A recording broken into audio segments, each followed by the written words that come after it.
Kuncinya hijrah buat saya adalah terus bekerja keras, terus bersedekah, dan satu kuncinya itu adalah cintailah ibumu.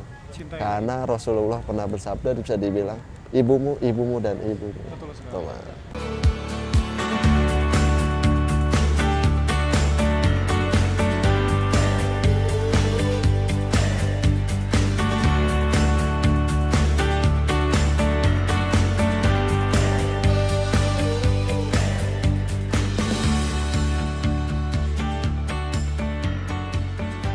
Assalamualaikum Sobat Hijrah, ketemu lagi di YouTube channel Kajian Muamalat. Nah, hari ini kita sedang ada di AKJ Semar, angkringan khas Jogja Semar, punyanya siapa? Habis ini bakalan kita kepoin.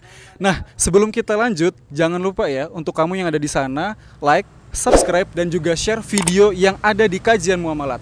Satu lagi nih, jangan lupa nyalain lonceng notifikasinya biar kamu update video-video yang udah kita share. Oke, habis ini kita langsung ketemu sama yang punya, yuk.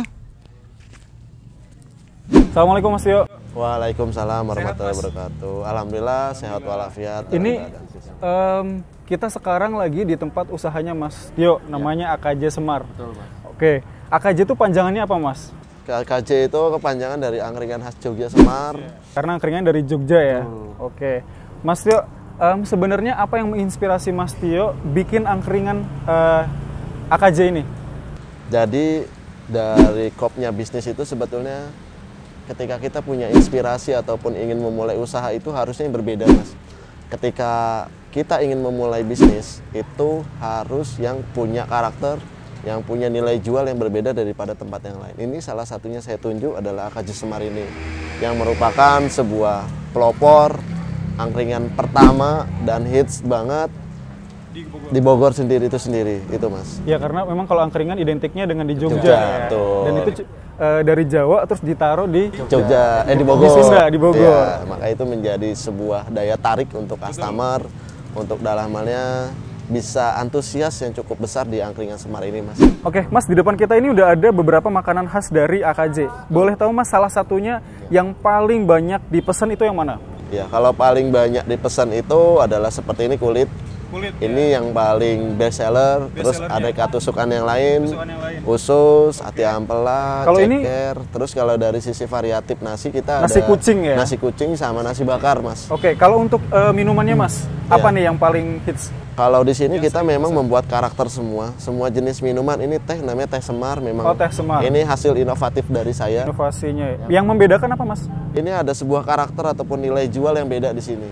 Karena kita meracik tehnya dengan sendiri, karakter Semar punya.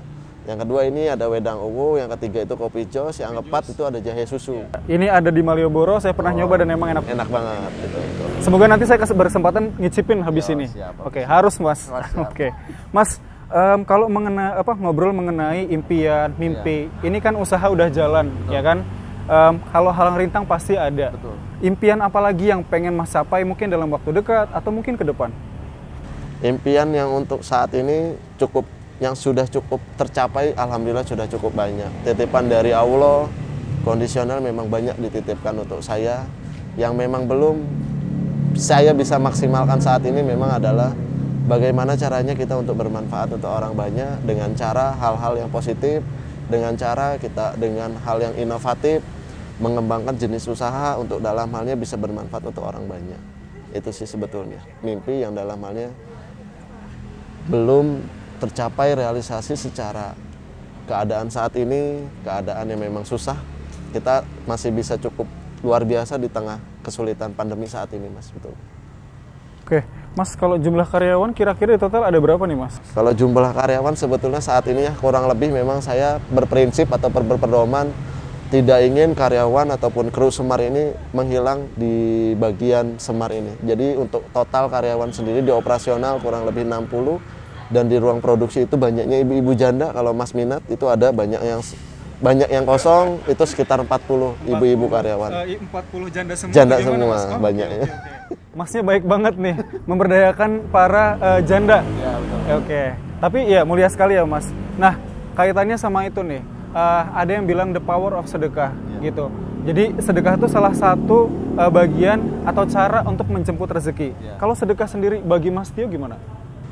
Betul, Betul sih memang kita bekerja 24 jam satu hari itu sudah akan menandakan semua orang ini untuk bisa sukses, kerja keras dan kerja cerdas, karena memang layaknya manusia kita diciptakan untuk seperti itu, untuk berpikir ataupun bekerja keras. Tapi untuk melancarkan atau memuluskan itu semua, kalau Mas pengen tahu kunci sukses saya adalah apa, bersedekahlah dari sebuah bagian pendapatan kita.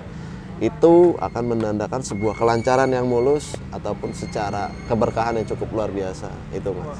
Luar biasa sekali ya Mas ya.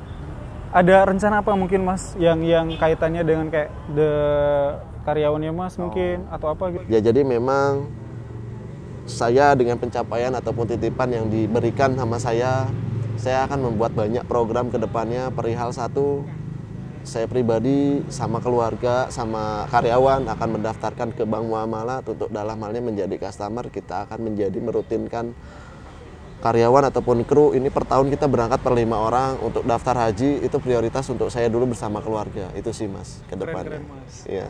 Semoga bisa tercapai mimpinya ya. Oke, Mas, aku mau nanya juga nih, kalau misalkan dalam berbisnis, ya mungkin juga dalam kehidupan juga, itu pasti ada titik beratnya, ada cobaannya. Gitu, boleh dong di-sharing Mas, kira-kira titik terberat saat Mas mulai untuk berhijrah? Karena memang hijrah ini kan cukup panjang prosesnya dari saya, karena saya ini berasal daripada orang yang bukan apa-apa dulunya. Orang yang memang hanya punya mimpi ataupun punya dream yang didasarkan di belakangnya tidak ada sebuah yang modal ataupun cukup dari sisi finansial. Kebetulan saya tidak ada ke arah sana, tapi dengan berjalannya waktu melihat sisi peluang, karena konsep hidup saya itu cuma 3, kopi, modifikasi, dan inovasi. Itu prinsip hidup saya yang saya pegang.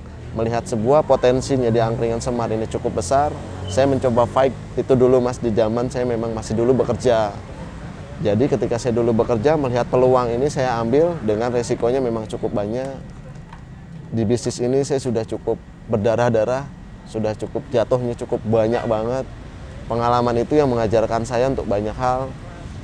Kita gimana caranya untuk dalam hal berhijrah dari tempat A ke tempat B dengan banyak proses, dengan banyak pengalaman yang cukup luar biasa. Jadi kuncinya hijrah buat saya adalah terus bekerja keras, terus bersedekah, dan satu kuncinya itu adalah cintailah ibumu. Karena Rasulullah pernah bersabda, bisa dibilang ibumu, ibumu, dan ibumu. Betul sekali. Wah, inspiratif banget Mas. Aku jadi keinget sama mamah nih. Mas, ada satu pertanyaan yang aku penasaran. Kenapa memilih Bank Muamalat sebagai partner berbisnis Mas Tio? Ya, jadi memang saya menjadi nasabah Bank Muamalat sudah cukup lumayan, dalam halnya memang saya menilai. Sudah berapa tahun Mas? Kurang lebih ya hampir 2-3 tahun. Memang ya Bank Muamalat saya menilai memang bank yang cukup bagus. Bank yang dalam halnya banyak memfasilitasi untuk dalam halnya kebutuhan dari sisi pembisnis. Terus yang ketiga dengan ramahnya banyaknya customer dari customer service ataupun pelayanan dari Bank Muamalat sendiri memang saya rasa cukup ramah dan cukup baik sih Mas, karena memang islamik banget sih. Akhirnya Mas menyimpan Ya, kita gitu Mas ya. Betul. Itu Mas. Oke, Mas Tio inspiratif banget ceritanya. Saya jadi tergugah untuk mungkin yang lagi nonton, kalau misalkan punya bisnis masih merintis ya Mas Tio ya, mungkin bisa punya motivasi nanti dari ceritanya Mas Tio gitu. Oke Sobat Hijrah, tadi kita udah ngobrol dan sharing dengan Mas Tio mengenai pribadinya Mas Tio. Nah, nanti kita akan ketemu lagi di part 2 dan akan bincang-bincang mengenai bisnisnya Mas Tio. Gimana sih susah dan senangnya bisnis AKJ, angkringan khas Jogja. Jangan lupa like, subscribe, dan juga share video-video kita. Dan juga jangan lupa nyalain lonceng notifikasinya biar update terus video-video yang kita share. Terima kasih. Saya berasal dulu dari OB, dari orang yang memang dulu kerjaan saya bersih-bersih, nyapu, ngepel, ngelap kaca, itu udah rutinitas sehari-hari saya.